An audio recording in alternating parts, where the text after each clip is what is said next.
மெரினா கடற்கரையில் நாம் தொடர்ந்து அந்த இடத்தில் நிற்க முடியவில்லை என்றால் அந்த இடத்தில் மிகப்பெரிய அதிபயங்கரமான ஒரு தாக்குதலை இந்த புயல் நடத்தி கொண்டிருக்கிற இந்த வர்தா புயல். இந்த நிலைமையில் நாம் அதன் பக்கத்தில் இருக்கிற ஒரு பகுதி, அதாவது சிந்தாதிரிப்பேட்டை என்கிற ஒரு பகுதி, குடிசை பகுதி மக்கள், ஏழை எளிய மக்கள், அடித்தட்டு மக்கள் வசிக்கின்ற இந்த பகுதிக்கு நாம் வந்திருக்கிறோம். மிக அதிபயங்கரமாக இந்த புயல் ஒரு கோர தாண்டவத்தை ஆட்டி இருக்கிறது, நடத்தியிருக்கிறது என்று தான் சொல்ல வேண்டும். மரங்கள் வேருடன் சாய்ந்து மிகப்பெரிய அளவில் போக்குவரத்து நெரிசல் ஏற்பட்டிருப்பதை நாம் பார்க்க முடிகிறது. பொதுமக்கள் இயல்பாக அவர்கள் வெளியில் நடமாட முடியாத நிலைமை ஏற்பட்டிருக்கிறது. தொடர்ந்து மின்சாரம் என்பது துண்டிக்கப்பட்டிருக்கிறது. சென்னையில் மிகப்பெரிய அளவில் இருள் சூழ்ந்து காணப்படுகிற ஒரு சூழல் ஏற்பட்டிருக்கிறது.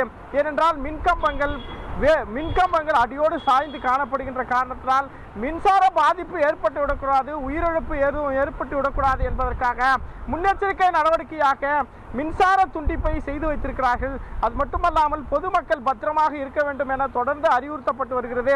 ஏற்கனவே சுமார் 80 முதல் 90 கிலோமீட்டர் வேகத்தில் தான் புயல் என்பது தாக்குதல் நடத்தும் என சொல்லப்பட்டது.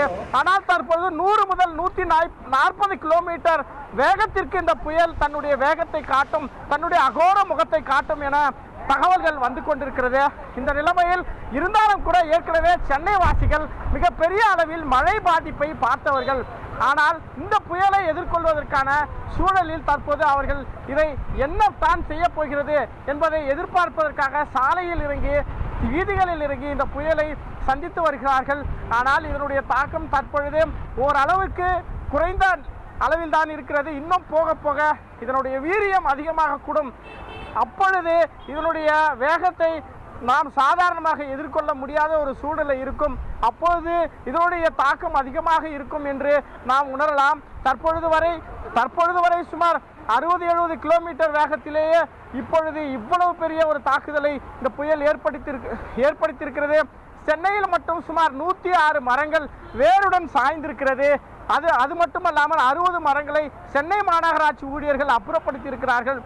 இந்த நிலைமையில் வீதிகள் தோறும் தண்ணீர் குளம் போல தேங்கி இருக்கிறது. மரங்கள் அடியுடன் சாய்ந்திருக்கிறது. மின்சாரம் துண்டிக்கப்பட்டிருக்கிறது. குடிசை பகுதிகளில் இயல்பு வாழ்க்கை முற்றிலுமாக பாதிக்கப்பட்டிருக்கிறது. கடலோர பகுதிகளில், தாழ்வான பகுதிகளில் வசிக்கக்கூடிய மீனவ கிராம மக்கள் பாதுகாப்பான இடங்களுக்கு வெளியேற்றப்பட்டிருக்கிறார்கள். சுமார் 177 மையங்கள், அதாவது அவசர கால இந்த மையங்கள் ஏற்படுத்தப்பட்டிருக்கிறது. வருவாய்த்துறை மற்றும் பொதுப்பணித்துறை, மாநகராட்சி ஊழியர்கள் என அனைத்து துறைகளும் தற்போது மீட்பு பணிக்காக முடுக்கிவிடப்பட்டிருக்கிறார்கள்.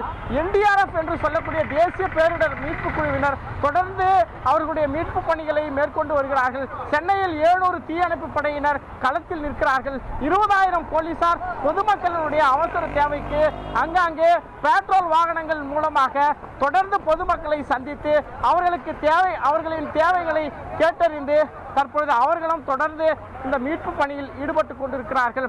இன்னும் இந்த புயலுடைய தாக்கம் இருக்கும் என்று சொல்லப்படுகிறது.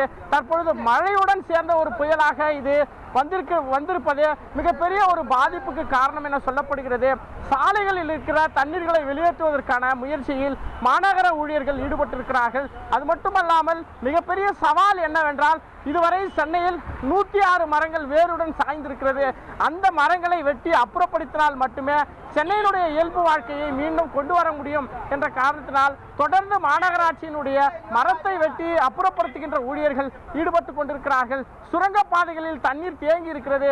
அதை வெளியேற்றுவதற்காக நீர் இறக்கும் இயந்திரங்களை வைத்து தொடர்ந்து அவர்கள் பணியில்